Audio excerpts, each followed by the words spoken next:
राय साहब जी, आपके लिए शायरी है, जरा ध्यान से सुनिएगा।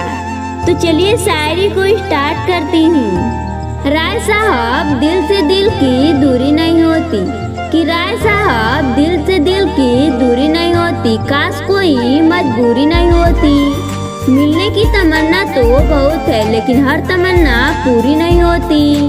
आई लव यू राय साहब जी।